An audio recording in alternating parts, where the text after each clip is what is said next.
Hello everyone, I welcome you all in this amazing platform जिसका नाम है black and white. Sir क्या कर रहे थे हम? चैप्टर 7 स्टार्ट किया था हमने सर। चैप्टर 7 में हमने एग्रीगेट डिमांड कर लिया था। अगर आपको थोड़ा थोड़ा ध्यान होगा, वैसे मेरे पास स्लाइड भी है तो मैं एक बारी रिकैप करवा देता हूँ आपको। एग्रीगेट डिमांड हमने यहाँ पे ख़त्म किया था। एग्रीगेट डिमांड में क्या क्या था सर? हमने सबसे पहले देखा था एग्रीगेट डिमांड का डेफिनेशन, ठीक है। एग्रीगेट डिमांड का ये था डेफिनेशन, ये रहा। हाँ, AD is sum total of final goods and services that economy plan to purchase in an economy according to their income level in an accounting year, ठीक है। ये हमने देखा था। 4 कंपोनेंट्स थे, C G I X minus M. फिर हमने देखा था ऑटोनोमस इन्वेस्टमेंट और ऑटोनोमस कंजम्पशन। ऑटोनोमस इन्वेस्टमेंट क्या होता है? वो इन्वेस्टमेंट जो नहीं बदलता है with the change of income. Income में चेंज होने से इन्वेस्टमेंट में कोई चेंज नहीं आता है, इसी बात को बोलते हैं autonomous investment. Sir autonomous consumption किसको बोलते हैं? Consumption at zero level of income. Consumption at zero level of income is known as autonomous consumption. ये आगे भी आएगा। फिर हमने एडी का ये टेबल बनाया था, फिर हमने एडी का ग्राफ भी बनाया था। ये रहा एडी का ग्राफ हमारा, ठीक है। AD is equal to C plus I, ठीक है। आज जो हम कर रहे हैं वो है sir AS, aggregate supply. Sir aggregate demand तो आपने बताया था sum total that economy plan to purchase, ठीक है। फिर एएस क्या है सर? आओ देखते हैं एएस क्या है। ये रहा हमारा एएस, और ये ले लिया हमने पेन। हाँ, एग्रीगेट, अरे कौन सा कलर लिया जाए? चलो लेते हैं। नहीं, ये किसी काम का नहीं है, पेन ही चाहिए मुझे। Aggregate supply refer. देखो सप्लाई, एग्रीगेट सप्लाई क्या होता है? देखो एग्रीगेट डिमांड कंज्यूमर करता है, एग्रीगेट सप्लाई प्रोड्यूसर करता है। एग्रीगेट सप्लाई क्या? एग्रीगेट डिमांड क्या था? Sum total of goods and services that people plan to purchase. यहां पे क्या है? Sum total of goods and services that producer is ready to produce. यहां पे consumer is ready to purchase, यहां पे producer is ready to produce. देखना एक बार, समझते हैं। AS is referred to the money value of final goods and services that all the producer willing to supply in the economy in the given period. मतलब क्या है sir? AS क्या है? AS is the sum total of goods and final goods and services that producer is willing to produce या supply. Producer is willing to produce or supply in an economy in a given time या फिर accounting year. समझ में आ रहा है? Clear है? चलो तो चलो फिर मैं अपने स्टाइल से इसको समझाता हूँ, या थोड़ा बहुत रीड कर भी सकते हैं। सर एएस के कंपोनेंट्स क्या हैं? मैं उसका डेफिनेशन फिर से समझाऊंगा जब मैं अपने बोर्ड पे जाऊंगा। एएस के कंपोनेंट्स क्या हैं? AS is equal to Y is equal to, ये देखो वाई इज इक्वल टू, अरे कहाँ गया? वाई इज इक्वल टू, अरे AS is equal to C plus S. AS is equal to C plus S, ठीक है। क्या होता है? Aggregate supply is equal to consumption plus saving. Sir AD is equal to क्या था? AD is equal to C plus I था। AS is equal to क्या है? C plus S. सर क्या होता है सी प्लस एस? आइए समझते हैं सर। ये देखो, अगर आप देखोगे इनकम, ये प्रोड्यूसर की इनकम है 0, 100, 200, 300, 400, 500, 600। कंजम्पशन, अच्छा यहाँ पे कंजम्पशन दे दिया है, देख लेते हैं। 40, 120, जो पुराना था वही हमने कॉपी किया है। कंजम्पशन जितना कमा रहे हैं उतना कंज्यूम कर रहे हैं, ठीक है। जितना कमा रहे हैं उसी के अकॉर्डिंगली कंज्यूम कर रहे हैं, ठीक है।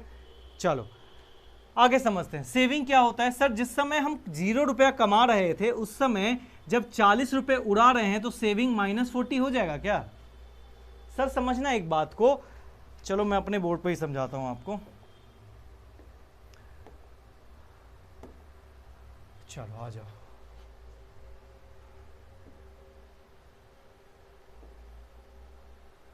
एक मिनट देना बस मुझे, मैं इसको लगा लेता हूं। पहले मैं एडी एएस को समझा दूं। एएस क्या है सर? सर जैसे हमने एडी किया था ना, सेमली एएस है। As is the some total of final goods and services, sum total of final goods and services that producer is ready to supply in an accounting year. बस हो गया। यहां पे था final goods and services that economy और people plan to purchase, वहां पे producer is ready to supply. यहां पे एग्रीगेट सप्लाई में प्रोड्यूसर होता है, एग्रीगेट डिमांड में कौन होता है, इकोनॉमी या पीपल होता है। ठीक है, तो ये डेफिनेशन काफी इजी है, समझ में आ गया होगा। लेकिन जो मुझे समझाना है वो आगे आते हैं, समझते हैं। सर समझना, आपने बोला AS is equal to C plus S होता है, जबकि आपने बोला था AD is equal to C plus I होता है। ठीक है सर, हम टू सेक्टर इकोनॉमी को पढ़ रहे हैं, ये दोनों ही टू सेक्टर इकोनॉमी का है। Sir AD is equal to C plus S का क्या मतलब है? सर ये आइए एग्जाम्पल लेते हैं, YC S। ठीक है, वहां पे C प्लस I था, यहां पे C प्लस S है, इज इक्वल टू AS। ठीक है, क्लियर है सर? नाउ समझना, इनकम पहले 0 था, 10 था। आपके बुक में अलग एग्जाम्पल है, मैं अलग लेता हूं क्योंकि मैं एग्जैक्ट कॉपी करूंगा तो टाइम लगेगा। 20, 30, 40, 50। सर कंजम्पशन कितना था? कंजम्पशन मान लेते हैं हमारा पहले था 10, 15, 20, 25, 30 एंड 35। यही एग्जाम्पल था मेरा पहले भी। सर सेविंग की बात करते हैं। सर एक बार समझना बात, आपने 1 रुपया भी नहीं कमाया है, बट आपने कंजम्पशन किया है 10 रुपए का। आपने 1 रुपया भी नहीं कमाया है। इनकम क्या होता है? Income is equal to consumption plus saving. अगर मैं 100 रुपये कमाता हूं तो उसमें से 70 रुपये कंज्यूम करता हूं प्लस 30 रुपये सेव करता हूं, is equal to Y is equal to C plus S होता है। Y is equal to C plus S होता है। तो सर अगर मुझे एस निकालना है तो क्या हो जाएगा? S is equal to Y minus C हो जाएगा। ये सी इस तरफ आ जाएगा सर, वाई माइनस सी, यानी एस अगर निकालना है तो वाई माइनस सी हो जाएगा। देखो सेविंग यहां पे क्या था? -10 था। आपने 1 रुपया भी नहीं कमाया, आपने 10 रुपये खर्चा कर दिया, तो सेविंग -10 हो गया क्या सर? दूसरा, आपने 10 रुपये कमाया, 15 रुपये उड़ा दिया। 10 रुपये कमाया था आपने, इनकम कितनी थी? 10 रुपये, उड़ाया कितना? 15 रुपये। कितना आ गया? -5 आ गया क्या सर? 15 रुपये उड़ाया ना, तो 5 रुपये उधार लेके उड़ाया होगा। 10 रुपये तो आपने कमाई में से उड़ाया, 5 रुपये आपने उधार लेके उड़ाया, तो -5 हो गया सेविंग। 20 रुपये कमाया, 20 रुपये उड़ा दिया, तो कितना हो गया? 0। 30 रुपये कमाया, 25 रुपये उड़ा दिया। 30 रुपये कमाया था आपने, 25 रुपये आपने उड़ा दिया, तो 30 कमाया, 25 उड़ाया, तो बचा कितना? 5 रुपये प्लस का 5। ठीक है, मैं बेसिकली उसमें पुट किए जा रहा हूं, आप भी पुट कर सकते हो अगर नहीं समझ में आ रहा तो। 40 रुपये कमाया आपने, इनकम 40 थी, कंजम्पशन 30 रुपये का आप खा गए, तो कितना बचाया आपने? 10 रुपये बचाया सर। ठीक है, यहां पे आपने क्या किया? 50 रुपये कमाया, 35 रुपये आपने उड़ा दिया, तो कितना बचाया आपने? प्लस का 15। Sir S is equal to क्या होता है? C plus S. आओ सर ऐड करते हैं। 10 में से -10 को ऐड करेंगे तो क्या हो जाएगा? 0। ठीक है, इसमें क्या करेंगे? 15 में से -5 को ऐड करेंगे, प्लस माइनस माइनस हो जाएगा ना। ठीक है, क्या करेंगे? 15, यहां देखो लिख भी देता हूं, 15 plus -5, plus minus minus 15 - 5 is equal to 10। फिर यहां पे देखते हैं क्या हो जाएगा? 0 है तो 20, 25 प्लस 5 30, 40, 50। यानी अगर आप ध्यान से देखोगे तो AS is equal to Y होता है। AS is equal to Y होता है, यानी इकोनॉमी, बिजनेसमैन उतना ही सप्लाई करता है, उतना ही सप्लाई करता है जितना कि उसको इनकम जनरेट होने के उम्मीद होती है। मुझे अगर उम्मीद होगी कि मेरे 10 फोन ये बिकेंगे तो मैं 10 ही सप्लाई करूंगा। तो बेसिकली क्या है? Y is equal to S होता है। ठीक है, Y is equal to S होता है। ठीक है, क्लियर है ये बात? चलो अब इसको अगर हम ग्राफिकल रिप्रेजेंटेशन में लाएंगे तो कैसे लाएंगे सर? आइए देखते हैं।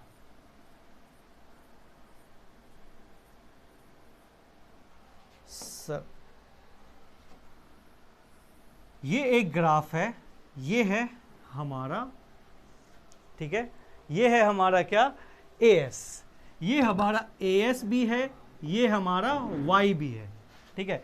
यानी यही सेम लाइन, मुझे अभी AS ही तो ड्रॉ करना था, AS ड्रॉ किया, तो AS जो ड्रॉ किया वही Y है, जो मैंने Y के लिए लाइन बनाया था वही AS है, बिकॉज Y और AS दोनों ही सेम है, Y और AS सेम है, तो सिंगल लाइन आप करोगे, ठीक है। AD में क्या हो रहा था कि इनकम अलग था, AD अलग था, इसी के लिए दो अलग अलग लाइंस बने थे। लेकिन यहां पे जैसे आप देख भी सकते हो, अगर हो हमारे पास, यहां देखो, यहां पे क्या था, इनकम अलग था और AD अलग था, जिसके लिए ये अलग अलग लाइन बने थे। बट अभी जो हम कर रहे हैं उसमें क्या है, Y और AS सेम है, तो एक ही लाइन पे Y और AS दोनों ही रिप्रेजेंट हो जाएगा। आओ इस बात को बुक से देखते हैं। ये देखिए, इसको एक बारी बुक से देखते हैं और समझते हैं क्या कैसे वर्कआउट कर रहा है। देखो यहां पे देखो, y is equal to, pen ले लेता हूं फिर से, ठीक है। ये क्या है, ये है सर इनकम, ये है हमारा AS। आप इसको जैसे 40 प्लस माइनस 40 करोगे तो 0 आएगा, ये सेम ही आएगा, हर बारी सेम आएगा। तो एक सिंगल लाइन है, इनकम हमेशा 45 डिग्री फ्रॉम द एक्सिस होता है, इस बात को कहीं नोट बना के लिख लेना। ये प्रूवन है कि इनकम हमेशा 45 डिग्री फ्रॉम द एक्सिस होता है। तो अगर income 45 degree from the axis होता है तो AS भी वही होगा, एक ही लाइन होगी। तो ये था एग्रीगेट सप्लाई। आपको AD का कर्व और शेड्यूल दोनों समझ में आया, AS का कर्व और शेड्यूल दोनों ही समझ में आया, ठीक है। चलो इसको देख लेते हैं, और कुछ है इसमें समझने लायक? बस सर खत्म हो गया, कंजम्पशन फंक्शन आ जाता है यहां से। सर क्या हमारे पास टाइम है क्या सर? हाँ है, तो छोटी है अभी वीडियो। AS समझे क्या सर? कंजम्पशन फंक्शन समझे क्या सर? कंजम्पशन फंक्शन समझे क्या सर? अब बहुत मजेदार है, समझते हैं। Consumption function propensity to consume, ठीक है। चलो इसको मैं अपने तरीके से समझाता हूँ, ऑल्दो आप यहाँ से भी देख सकते हो, बट मैं इसको अपने तरीके से समझाता हूँ। आ जाओ, कंजम्पशन फंक्शन, पहले तो मैं डेफिनेशन करवाता हूँ, फिर मैं अपने तरीके से समझाता हूँ। ये क्या है, इसको रिमूव कैसे किया जाए? अच्छा चला गया, ठीक है। चलो कंजम्पशन फंक्शन क्या होता है सर?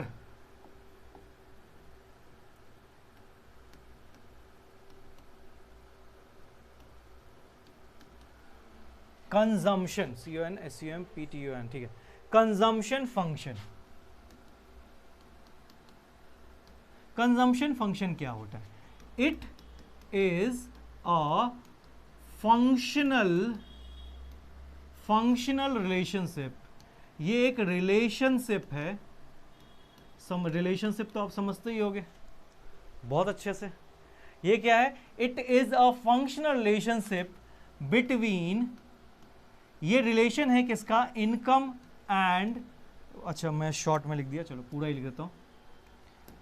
बिटवीन इनकम, जिसको कि हम Y से रिप्रेजेंट करते हैं, एंड कंजम्पशन,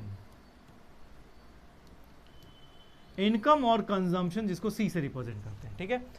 इनकम और कंजम्पशन के बीच में जो फंक्शनल रिलेशनशिप है, यानी इनकम और कंजम्पशन के रिश्ते को हम बोलते हैं कंजम्पशन फंक्शन। इनकम यानी पैसा जो कमाते हो आप, कंजम्पशन जो आप कंज्यूम करने में खर्च करते हो, इसके रिश्ते को बोलते हैं, इस नाजायज रिश्ते को बोलते हैं कंजम्पशन फंक्शन। तो कंजम्पशन फंक्शन क्या है sir? It is a functional relationship between income and consumption, ठीक है। अब सर इसका रिश्ता क्या है समझते हैं, बहुत ध्यान से समझना ना, बहुत मजेदार है। Y और C, ठीक है सर, Y और C, ग्राफ भी बनाएंगे, टेबल भी बनाएंगे और बहुत प्यार से समझेंगे, ठीक है। इनकम की बात करते हैं सर। इनकम 0, 10, 20, 30, 40, 50। मैं हर बार यही एग्जांपल देता हूँ क्योंकि मुझे लिखना इजी लगता है। कंजम्पशन क्या है? मैंने बताया था कंजम्पशन, इनकम 0 होगा तो कंजम्पशन कभी भी 0 नहीं होता है। 10, 15, 20, 25, 30 और 35। अब सर इसके रिश्ते को समझते हैं, एक एक करके इसको डिटेल में समझते हैं, क्यों मैंने ऐसे नंबर्स लिए हैं जो मैंने बताया था AD में कि मैं समझाऊंगा आगे जा करके। सर जब इनकम 0 है तब जो कंजम्पशन किया जाता है इसको बोलते हैं ऑटोनोमस कंजम्पशन। क्या बोलते हैं? Autonomous consumption. ठीक है, फिर जब सब आप समझना, जैसे अगर 3 स्टेज ऑफ लाइफ है, इसको मैं समझाता हूं 3 स्टेज ऑफ लाइफ पे। ठीक है, पहला स्टेज ऑफ लाइफ क्या होता है, जैसे अभी आप हो, आप कुछ नहीं कमाते हो, फिर भी आप कुछ ना कुछ उड़ाते हो, कुछ ना कुछ कंज्यूम करते हो। जब आप कुछ नहीं कमा रहे हो लेकिन कुछ कंज्यूम कर रहे हो तो उसको बोलते हैं ऑटोनोमस कंजम्पशन। लेकिन जैसे ही मान लो कल को आपकी नौकरी लग गई, अब जब आप नौकरी का शुरुआत करोगे तो बहुत अच्छी सैलरी नहीं मिलेगी आपको। ठीक है, बहुत अच्छी, ऐसा कह सकते हैं जनरल इंडियन को नहीं मिलती है।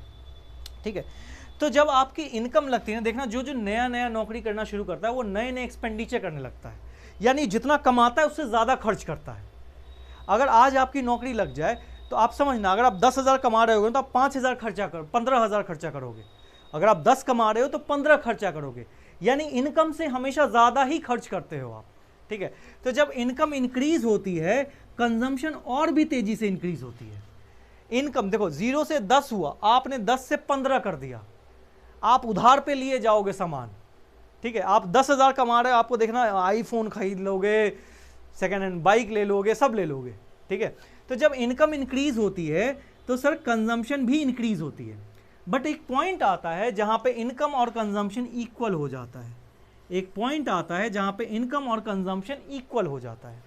ठीक है, मैं अभी 3 स्टेज ऑफ लाइफ से भी इसको समझाऊंगा। देन उसके बाद इनकम भी बढ़ती है, एक्सपेंडिचर भी बढ़ता है, बट एक्सपेंडिचर स्लोली बढ़ता है, इनकम बहुत तेजी से बढ़ती है। ठीक है, इनकम तेजी से बढ़ता है, एक्सपेंडिचर स्लोली, यानी कंजम्पशन स्लोली बढ़ता है।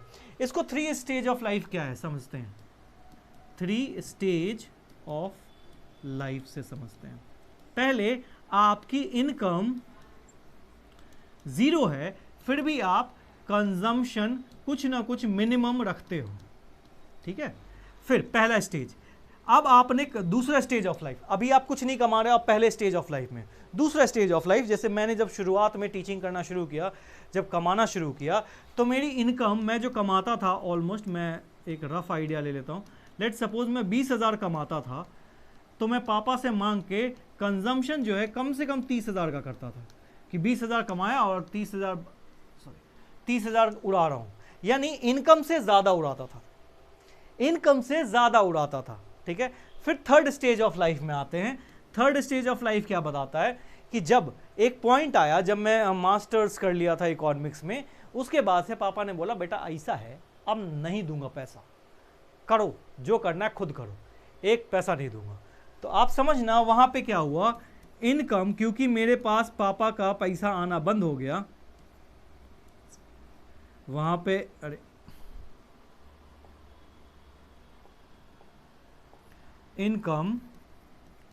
इनकम मेरी उस समय 30,000 थी, आज से 7-8 साल पहले की बात है, और कंजम्पशन भी मैं 30,000 का करता था। क्यों? क्योंकि पापा ने पैसा देना बंद कर दिया था। तो ये मेरी लाइफ का ब्रेक इवन पॉइंट था, जहां पे इनकम और कंजम्पशन इक्वल था। फिर उसके बाद क्या हुआ, फोर्थ, जब पापा ने मेरे लाइफ को थोड़ा सीरियस बोले कि बेटा ऐसा है, घर पे पैसा भेजो, ठीक है, ज़्यादा करो, तो अब क्या है ना, देखो खर्चे ना एक लिमिट तक बढ़ते हैं। आप ज़्यादा से ज़्यादा क्या कर रहे हो, आप सब्जी खा रहे हो, आप ऑर्गेनिक सब्जी खाने लग जाओगे। ठीक है, आप दाल चावल ला रहे हो, ऑर्गेनिक दाल चावल, तो खर्चा एक लिमिट तक बढ़ता है, इनकम लिमिट से ज़्यादा बढ़ती है। ठीक है, फिर क्या हुआ, मैंने इनकम ज़्यादा करना शुरू किया। इनकम लेट सपोज अगर 40 था, तो एक्सपेंडिचर कंजम्पशन सिर्फ और सिर्फ 35 का रखा मैंने, तो यहाँ पे मैंने 5,000 सेविंग करने लग गया। फिर और पापा ने जब मेरे बात किया कि बेटा ऐसा है, शादी कर लो, ज़िंदगी में सीरियस हो जाओ, अब मेरे को लगा यार किसी और की रिस्पॉन्सिबिलिटी लेनी है, अब रिस्पॉन्सिबिलिटी लेनी है तो और कमाना पड़ेगा। तो मैंने इनकम को और तेज़ी से बढ़ाया, इनकम को मैंने 50,000 किया और कंजम्पशन को बहुत से बहुत 40 रखा। ठीक है, तो आप देख पा रहे हो ये है स्टेज ऑफ लाइफ, यही यहाँ पे हुआ है। इनकम 0 थी तब भी कुछ ना कुछ कंजम्पशन था, पहला स्टेज। इनकम इंक्रीज हुई, कंजम्पशन उससे ज़्यादा तेज़ी से इंक्रीज हुआ, जितनी स्पीड से इनकम इंक्रीज हुआ उससे ज़्यादा तेज़ी से इनकम कंजम्पशन इंक्रीज हुआ। ठीक है, फिर एक पॉइंट आया ब्रेक इवन पॉइंट, इसको बोलते हैं ब्रेक इवन पॉइंट, जहाँ पे इनकम और कंजम्पशन इक्वल हो गया। फिर इनकम भी इंक्रीज हो रही है, कंजम्पशन भी इंक्रीज हो रही है, but income is greater than consumption. ठीक है, income is greater than consumption, यहाँ पे income is equal to consumption, यहाँ पे क्या था, income is consumption is greater than income. Clear है? ये है कंजम्पशन फंक्शन। अब इस रिलेशन को अगर हम ग्राफ में रिप्रेजेंट करेंगे तो सर कैसे होगा, आओ समझते हैं। इसको मैं रब कर दे रहा हूं, ठीक है, इसको अगर मैं रब कर दे रहा हूं, ठीक है, आ जाओ। सर आपने बताया था, आपने अभी पिछले वीडियो में बताया था इनकम हमेशा एएस में कि इनकम हमेशा 45 डिग्री फ्रॉम द एक्सिस होता है। सर ये आपने बोला था, चलो सर बोला होगा, ठीक है। सर एक चीज और आपने एडी में बताया था कि कंजम्पशन कभी भी जीरो से स्टार्ट नहीं होता है। कंजम्पशन कभी भी जीरो से स्टार्ट नहीं होता है, कंजम्पशन हमेशा ऊपर से स्टार्ट होगा। तो ये कुछ इस तरीके से बनेगा क्या बेटा? ये कुछ इस तरीके से बनेगा। क्या था सर? यार रुको और क्लियर बनाता हूं। ये कुछ इस तरीके से बनेगा क्या सर? सर कंजम्पशन कितने से स्टार्ट हुआ? 10 से, ठीक है। ये वो पॉइंट था जहां पे क्या हो गया, ये देखो, ये है इनकम वाली लाइन, ये है इनकम वाली लाइन यानी वाई वाली लाइन, ये है सी वाली लाइन, कंजम्पशन वाली लाइन, ठीक है। ये वो पॉइंट था, देखो यहां पे क्या है, इनकम वाली लाइन जो है वो नीचे है, कंजम्पशन वाली ऊपर है। इनकम वाली लाइन नीचे है, कंजम्पशन वाली ऊपर है। इनकम वाली लाइन नीचे है, कंजम्पशन ऊपर है। फिर एक पॉइंट आता है जहां पे y इज इक्वल टू सी हो जाता है, जहां पे वो इंटरसेक्ट कर रहा है, जिसको हम क्या बोलते हैं सर? सर इसको ब्रेक इवन पॉइंट भी बोलते हैं। उसके बाद इनकम ऊपर चली गई, इनकम वाली लाइन ऊपर चली गई, कंजम्पशन वाली लाइन नीचे आ गई। ध्यान से समझना, जब मैं, अच्छा थोड़ा सा और इसको रब कर रहा हूं, समझना, जब तक मैं खर्चा कम रहा था, खर्चा ज्यादा कर रहा था, तो ये डिस सेविंग कर रहा था। क्या मैं डिस सेविंग कर रहा था? यानी जब मैं कम रहा हूं, खर्चा ज्यादा कर रहा हूं, तो सेविंग नेगेटिव में जा रहा था, तो डिस सेविंग हो रहा था। यहां पे क्या हो गया, इस पॉइंट पे नो सेविंग या फिर जीरो सेविंग बोल सकते हैं क्या सर? जीरो सेविंग हो गया। फिर इस पॉइंट पे क्या हुआ, सेविंग पॉजिटिव हो गया क्या सर? क्योंकि मैं 30 कमा रहा हूं, 25 उड़ा रहा हूं, तो 5 रुपए बच रहे हैं ना सर। 40 कमा रहा हूं, 30 उड़ा रहा हूं, तो 10 रुपए बच रहे हैं ना सर। 50 कमा रहा हूं, 35 उड़ा रहा हूं, तो 15 रुपए बच रहे हैं ना सर। जबकि पहले में क्या हो रहा था, 10 रुपए कमा रहा हूं, 15 उड़ा रहा हूं, तो माइनस में जा रहा हूं, ठीक है। तो ये देखो, ये जो पॉइंट है इसको बोलते हैं डिस सेविंग, इसको डिस सेविंग बोलते हैं। यहां पे ब्रेक इवन पॉइंट बोलते हैं, इसको बोलते हैं सेविंग पॉजिटिव। होपफुली आपको ये समझ में आ रहा होगा, बहुत इजी सा है, इतना कोई मुश्किल है नहीं है, ठीक है। हमने सिर्फ इतना ही किया है कि पहले कमाते कम हैं, खर्चा ज़्यादा करते हैं, फिर एक पॉइंट पे इनकम और एक्सपेंडिचर इक्वल हो जाता है, इनकम और कंजम्पशन, और उसके बाद इनकम ज़्यादा तेज़ी से बढ़ती है, कंजम्पशन कम तेज़ी से बढ़ती है।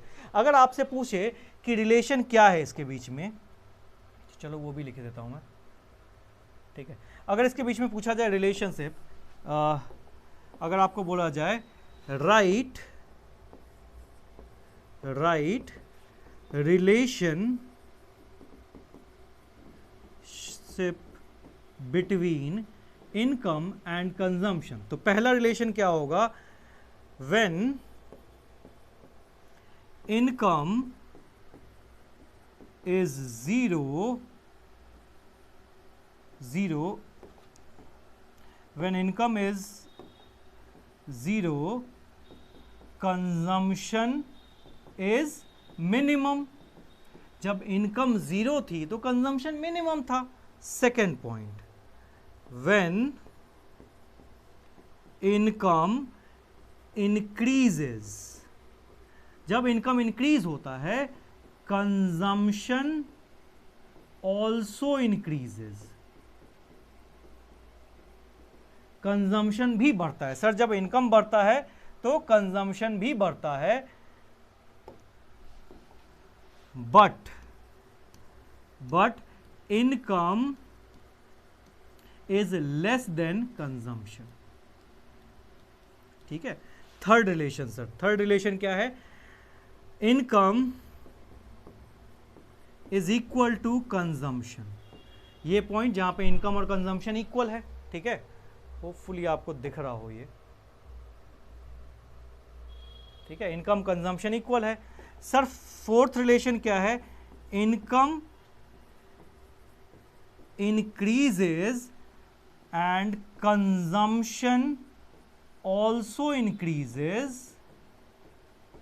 INS लिखा है मैंने, but income is more than consumption. ठीक है, income is more than consumption. बहुत लंबी वीडियो हो गई है, मुझे छोटा करना पड़ेगा इसको, फटाफट वाइंड अप कर रहे हैं। आ जाओ इसको देख लेते हैं एक बारी। सर ये है, इस तरह से बनता है, इसको डिस सेविंग बोलते हैं, वहाँ पे सेविंग पॉजिटिव हो जाता है, इसको ब्रेक इवन पॉइंट बोलते हैं। अगर रिलेशन बोलता है तो आप यहाँ से पढ़ सकते हो, ये सारे हैं ही हैं। Income is more than consumption, यहाँ पे क्या है, इनकम ज़्यादा है कंजम्पशन से, उससे पहले क्या होता है, ब्रेक इवन पॉइंट होती है, फिर income is less than consumption, ठीक है, और उससे पहले क्या होता है, ऑटोनोमस। तो यहाँ तक अगर आप रीड करेंगे तो आपको समझ में आएगा। इसके आगे हम करवाएंगे propensity, type of propensity, but उससे पहले मैं AS यानी सेविंग फंक्शन करवाऊंगा। ठीक है, तो आज के लिए इतना ही, मिलते हैं नेक्स्ट वीडियो में जहाँ पे हम सेविंग फंक्शन कर रहे होंगे और प्रोपेंसिटी टू कंज्यूम और प्रोपेंसिटी टू सेव को समझ रहे होंगे। तब तक के लिए बाय बाय, टेक केयर।